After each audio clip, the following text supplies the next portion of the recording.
Mr. President, as the senator from Pennsylvania is leaving, those are the people whose names he just read.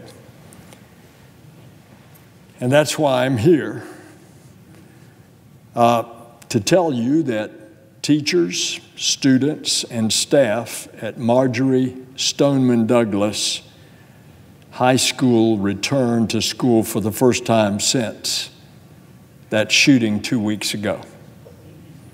Some were ready. Some that returned were scared. Some didn't go back.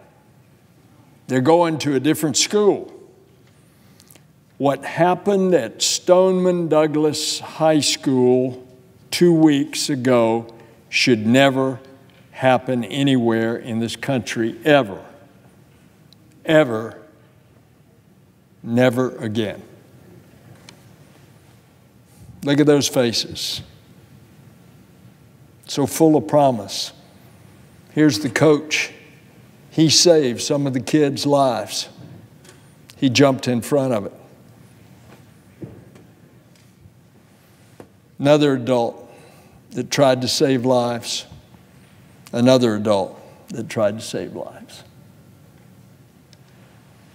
It shouldn't happen in a school. It shouldn't happen at a nightclub like Pulse.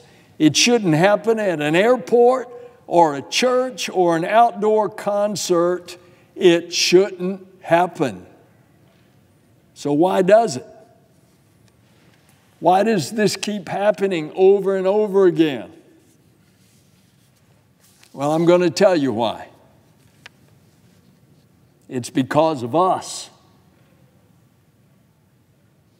It's because all 100 members of this U.S. Senate and all 435 members down the hallway in the House of Representatives,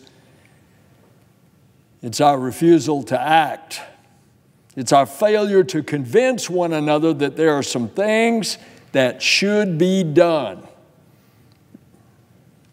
Done regardless of party politics or how it polls or what the special interests want. It ought to be done simply because it's the right thing to do. So what about a common sense approach like a background check every time somebody buys a gun? A comprehensive or universal background check that would expand into if there's a restraining order. Or how about if there's a mental problem other than just an adjudicated mental order? Or how about the terrorist watch list? If you're on that list, you can't get on an airplane because you're suspected to be a terrorist. Why should they be able to buy a gun? Or how about if you've been on the terrorist watch list and are no longer? That would have caught the shooter in Orlando because Omar Mateen had been on the terrorist watch list, was no longer when he walked in and bought that Sig Sauer MCX and mowed down 49 people.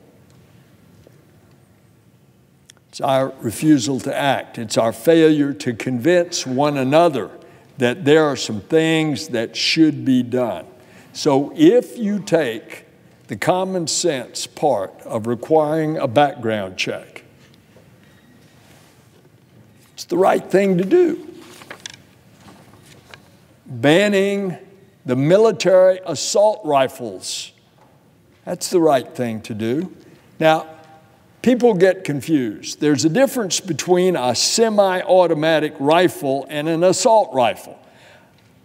Ever since I was a little boy, I had a semi-automatic .22 rifle with a clip.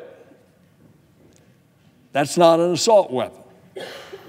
Even a bullet coming from a handgun, as reported by one of the trauma surgeons that tended to some of the victims in Broward County, points out that a handgun bullet will go in and come out through a victim the same size as it went in. And if it goes through an organ like the liver, they can save that person.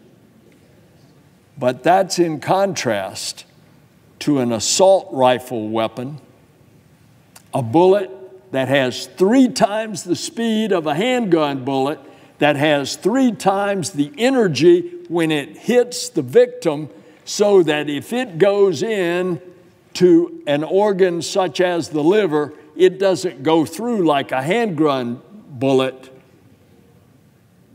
It pulverizes the liver, and when it comes out on the other side of the body, it's as big as an orange. That's what an assault rifle is. Listen to the trauma surgeons. They'll tell you, well, we could take up common sense legislation right now and enact these simple common sense measures to make our community safer and help prevent another mass tragedy. But unfortunately, I think it's going to be very difficult. And even in the face of, for weeks now, parents, students, teachers across this country have been calling for action, and we've done nothing. We've seen an entire community turn its grief and its outrage into a massive call for change, and we've done nothing. We've seen across this country gun owners destroy their own assault weapons. We've seen major corporations distance themselves from the discounts from groups like the NRA, and we've seen private companies taking it upon themselves to stop selling these weapons of war. Announced just today, Dick's Sporting Goods. They're not going to sell AR-15s again. And they're not going to do it, not because they were told to, not because Congress passed a law, but because it was the right thing to do. So if Congress fails to act now, when will we act? If these brave young students who lost their fellow students and faculty, if they aren't enough to break through the gridlock here in Congress, what is it going to take? If this tragedy doesn't spur us to act and lead us to change, what will? When will enough finally be enough? So I would say to my colleagues, the time to act is now. Let's don't let what happened at Stoneman Douglas High fade into a memory like so many other tragedies. Let's take this tragedy and make it a pivotal moment in our nation's history. Let's don't have to go through these massacres again. Let's let this be the last one. Let's come together as a Senate and do what needs to be done. Let's do what so many before us have been unable to do. Let's take action. Let this massacre be the last massacre. Mr. President, I yield the floor.